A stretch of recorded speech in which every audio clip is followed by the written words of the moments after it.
បាទជំរាបសួរបាទនៅក្នុងវីដេអូនេះគឺខ្ញុំនឹងបង្រៀនអំពីទម្រង់វេយ្យាករណ៍អានហើយមានគុណនាមនិងកិរិយាសព្ទនិងមួយទៀតទម្រង់គុណនាមកិរិយាសព្ទជាអាណាយោ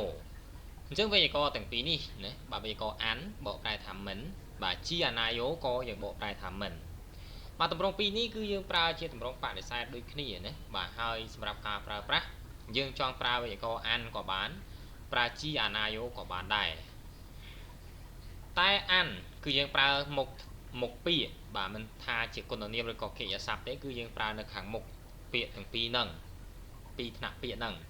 ចំណែកឯជាអាណាយោគឺយើងប្រើនៅខាងក្រោយនៃពាក្យបាទអញ្ចឹងវេយ្យាករណ៍នេះវាខុសគ្នាត្រង់ទីតាំងនៃការឈរតែប៉ុណ្្នឹងទេណាបាទបញ្យល់បាទសូមមើលខាងក្រោមគឺជាវេយ្យាករណ៍ដែលបង្ហាញពីការបដិសេធ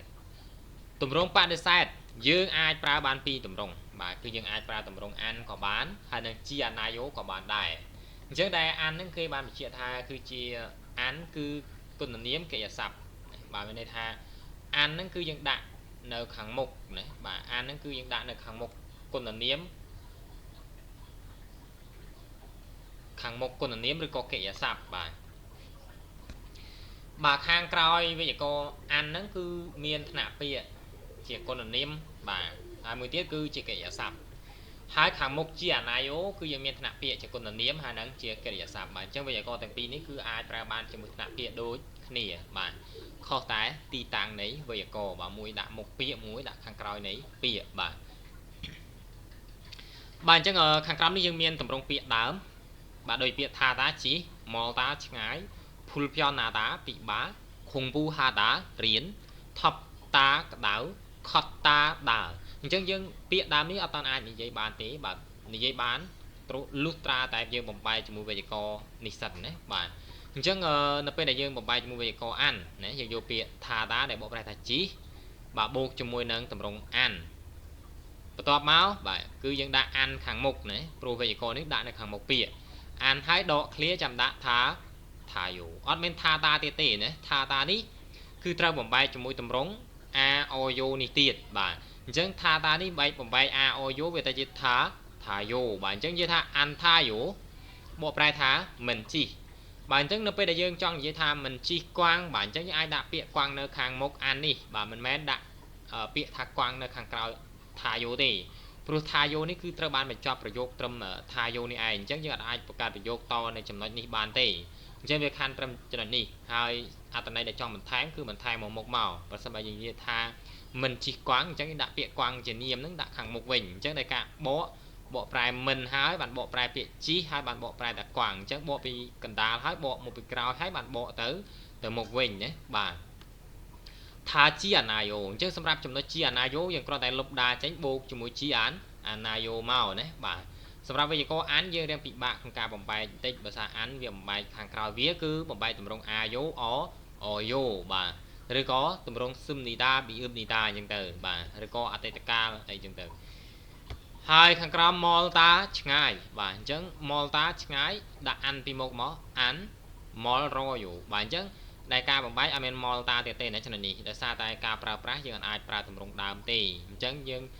កិរិយាសព្ទនឹងត្រូវបំបែកជាមួយអាយោអយោអញ្ចឹងម៉លតានេះបាទម៉លតានេះបំបែកអាអយោវាទៅជា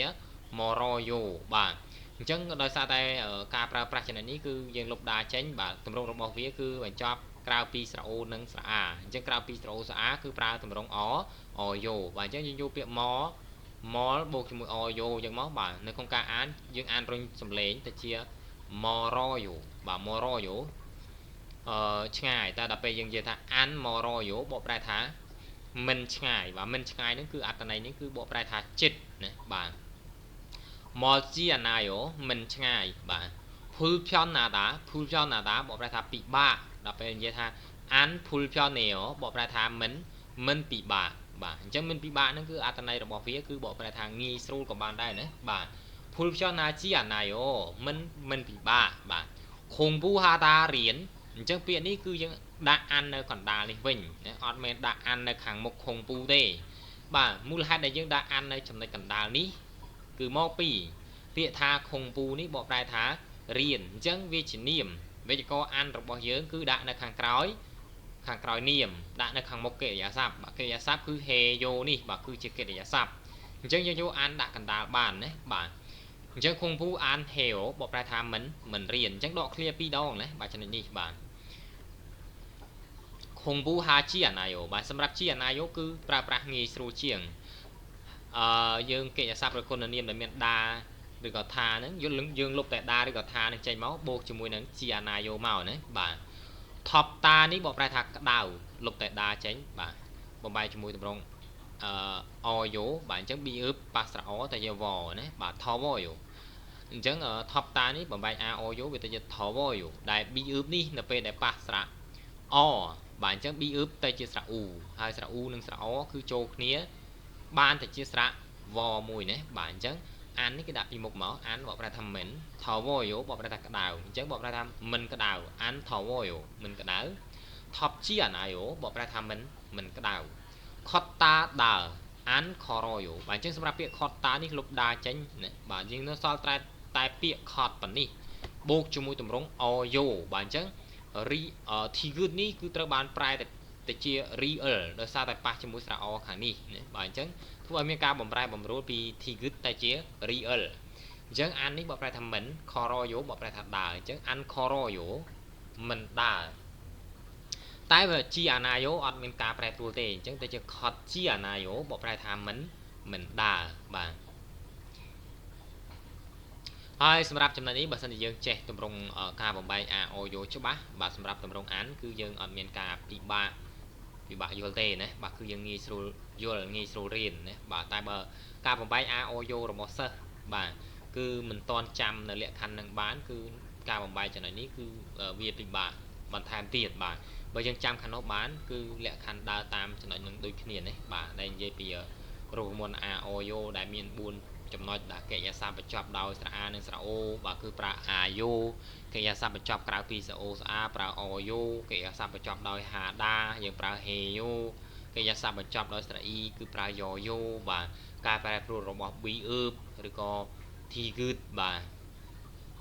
គឺយើងមានជួបនៅចំណុចអាអូយោនឹងហើយណាបាទតើសូមមើលខាងក្រោមបន្តទៀតនិយាយអំពីទម្រង់នៃវេយ្យាករណ៍យើងដដែលទេប៉ុន្តែបញ្ជាក់បន្ថែមសម្រាប់ចំណុចការប្រើប្រាស់ណាដែលនិយាយថាអាននិងជាអាណាយោប្រើក្នុងទម្រង់បដិសេធមែនតែក៏មិនអាចប្រើបញ្ជានិងបបួលបានទេអញ្ចឹងវាបានតែបដិសេធទេបើសិនជាយើងបញ្ជាឬក៏បបួលគេគឺអត់បានទេបញ្ជាឬក៏បបួលបែបណាដែលគេនិយាយថាអានខាស៊ីបស៊ីអូដែលទម្រង់ស៊ីបស៊ីអូនេះបកប្រែថាសូមបាទជាទម្រង់បញ្ជាអញ្ចឹងអានខាស៊ីបស៊ីអូមានសូមកុំទៅបាទអញ្ចឹងយើងអាចនិយាយអញ្ចឹងបានទេគឺនិយាយអញ្ចឹងគឺខ្ញុំបានដាក់សញ្ញា x ហ្នឹងគឺខុសណាគឺយើងអាចនិយាយអានហើយខាងក្រោយដាក់ទម្រង់ CPCO ចេះបានទេណាបាទអញ្ចឹងមួយទៀតបាទ G អានឺ CPCO នេះនិយាយថាខា G អានឺ CPCO មានន័យថាសូមកុំទៅអញ្ចឹងអត់អាចប្រើបានដែរសម្រាប់ G អានថាណាបាទបូកជាមួយ CPCO នេះគឺអត់បានទេបាទហើយមួយទៀតខាជីម៉ាស៊ីបស៊ីអូបាទចំណុចនេះគឺខ្ញុំដាក់សញ្ញា O គឺត្រឹមត្រូវដែលនិយាយថាសូមកុំទៅអញ្ចឹងវេយ្យាករណ៍សូមកុំនោះគឺវេយ្យាករណ៍តម្រង G ហើយដក clear បន្ទាប់មក Massipsio នេះឯងណាបាទ G ដក clear Massipsio បកប្រែថាសូមកុំបាទអញ្ចឹងដែលខាដាលុបដាចោលនៅសល់តែខាណាខា G Massipsio បកប្រែថាសូមកុំទៅបាទឧទាហរណ៍មើលខាងក្រោមអានមកគឺព្យាតាបាទតម្រងអ៊ឹបព្យាតានេះបកបួលដែលបកប្រែថាតោះណាបាទបកបួលបកប្រែថាតោះមានជើងប្រើអ៊ឹបព្យាតាបែបនេះឯងអត់ជើងយើងប្រើតែប៊ីអ៊ឹបព្យាតាណាបាទបកប្រែថាតោះបាទអញ្ចឹងនិយាយថាអានមកគឺព្យាតាមានតោះកុំញ៉ាំអញ្ចឹងនិយាយអត់បានទេណាយើងអាចប្រើអញ្ចឹងបានទេប្រើអញ្ចឹងខ្ញុំបានដាក់ឲ្យសញ្ញាខ្វែងនេះគឺសំដៅទៅលើចំណុចដែលខុសបាទមកជីអានឺព្យាតាមកជីអានឺព្យាតា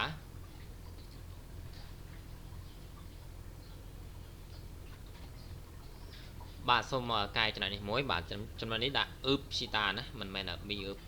មិនមែនព្យាតាទេបាទគឺអ៊ឹបព្យាតាបាទអញ្ចឹងមកជីអានឺព្យាតាបកប្រែថាតោះកុំញ៉ាំអញ្ចឹងអត់ត្រូវទេណាចំណុចនេះខ្ញុំបានដាក់សញ្ញា x បាទគឺខុសបាទអញ្ចឹងត្រង់ថាតម្រងជាអានថាដែលបកប្រែថាមិនគឺយើងអាចប្រើតម្រងបកមួលនៅខាងក្រោយនឹងបានទេបាទតែបកមួលអ៊ឺបស៊ីដានេះដែលជាតម្រងបកមួលហើយដែលបកប្រែថាតោះណាបាទមកជីម៉ាប់ស៊ីដាបកប្រែថាតោះកុំញ៉ាំបាទអញ្ចឹងតម្រងជីម៉ាប់ស៊ីដានេះគឺមានន័យថាតោះកុំណាបាទតោះកុំអញ្ចឹងយើងអាចប្រើនៅក្នុងតម្រងនេះគឺត្រឹមត្រូវដែលខ្ញុំបានដាក់សញ្ញាអូនេះគឺសំដៅទៅលើចំណុចដែលត្រឹមត្រូវបាទខាងក្រោមពាក្យបញ្ជាក់ពាក្យផ្ទុយអ៊ីតាគឺពាក្យថាអបតាមិនមែនអានអ៊ីតាទេបាទអញ្ចឹងតិចសិស្សច្រឡំយកណាបាទយកពាក្យអ៊ីតាដែលបកប្រែថាមានដល់យើងមកបាយវេក៏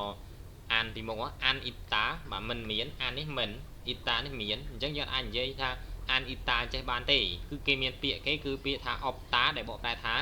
មិនមានបើយើងនិយាយអានអ៊ីតាគឺអត់ត្រូវទេណាបាទយើងនិយាយទៅគឺគេស្ដាប់បានតែឆ្កងណាបាទជាហើយយើង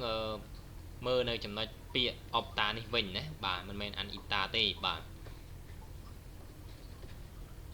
ហើយសម្រាប់វេយ្យាករណ៍របស់យើងគឺបានដល់ចំណុចបញ្ចប់ហើយបាទហើយសម្រាប់ចំណុចដែលមិនអាចប្រើជាមួយទម្រង់វេយ្យាករណ៍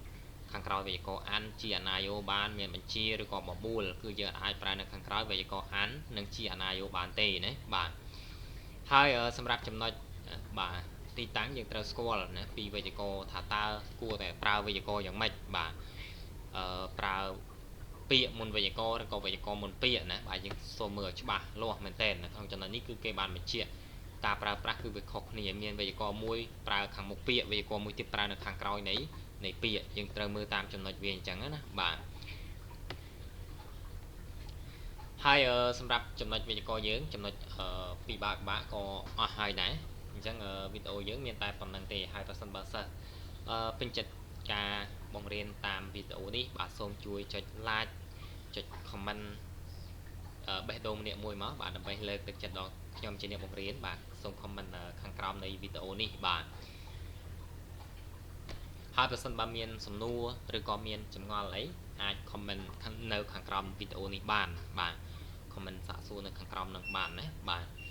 ហើយសម្រាប់សិស្សដែលរៀនច្រើនឆ្នាំហើយប៉ុន្តែនៅតែអត់តន់ចេះវេយ្យាករណ៍ឬក៏ពិបាកយល់នៅក្នុងការរៀនវេយ្យាករណ៍បាទគឺសិស្សអាចរៀនថ្នាក់វេយ្យាករណ៍ជាមួយនឹងខ្ញុំបានគឺខាងខ្ញុំមានបង្រៀនថ្នាក់វេយ្យាករណ៍សុទ្ធបាទក៏ដូចជាមានលក់ជាសភៅវេយ្យាករណ៍ដែរណាបាទរួមទាំងមានទាំងសភៅពាក្យដែលសិស្សខ្សោយពាក្យបាទមិនសូវជាចាំពាក្យទាក់ទងនឹងការប្រឡងពលករណាបាទហើយក៏ដូចជាសិស្សដែលប្រឡងពលករនិងអត់ប្រឡងពលករគឺយើងមានបង្រៀនទាំងពីរដែលយើងបែងចែកថ្នាក់ខុសគ្នាណាបាទគឺថ្នាក់រៀនពលករផ្សេងថ្នាក់អត់រៀនពលករយើងផ្សេងបាទគឺសិស្សអាចមានចំណាប់អារម្មណ៍ចង់រៀនថ្នាក់មួយណានោះគឺសិស្សអាចឆាតចូលភេទបានបាទអរគុណច្រើនបាទជម្រាបលាជួបគ្នាវីដេអូក្រោយ